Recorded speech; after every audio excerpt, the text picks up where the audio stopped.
Monuments and teams, presumably sports teams, have changed names as America reckons with racism. Birds are next. I don't know any birds that are racist. I want to give you a few examples of stories that NPR has published using taxpayer money. I'll just read the headlines. First headline, NPR News Service. Michael Avenatti, quote, a profile of the media-savvy attorney.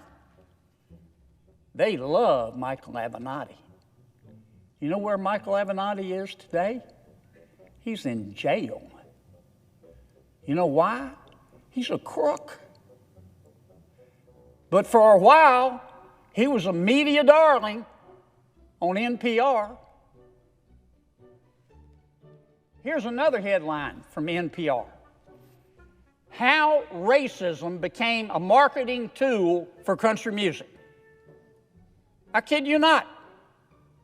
The American taxpayers are spending $500 million a year to pay a local station to buy content that says country music is racist. Here's another headline from NPR. Donald Trump's long embrace of Vladimir Putin. Remember the Russiagate? The Steele dossier? NPR was right in there promoting it. A couple more headlines that NPR is putting out there using your tax dollars. This headline, monuments and teams have changed names.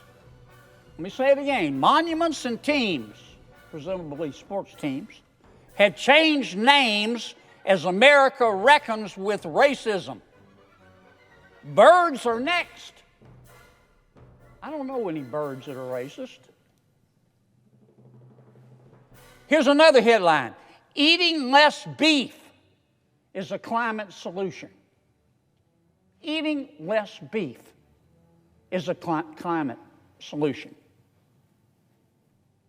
I don't have anything against vegetarians. I'm a semi-vegetarian myself. I eat beef and cows eat grass. So that makes me a semi-vegetarian. But that's my choice.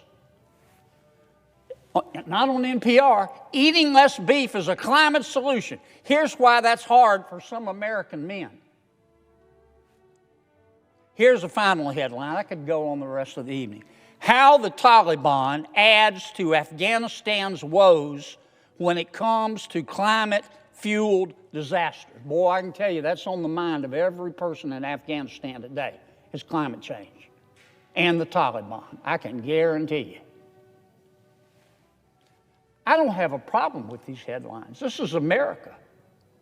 If you want to publish articles like this, which no person with a brain above a single-cell organism would call fair and balanced, if you're a news outlet and you want to publish this kind of stuff, that is your right as an American. We have freedom of the press. We have the First Amendment. You're not free in our country if you can't say what you think. You're not free in our country if you can't express yourself. I'm all for this, if that's what these outlets want to do. But I'm not for taking $500 million every single year and giving it to these stations to the exclusion of everybody else so they can do it.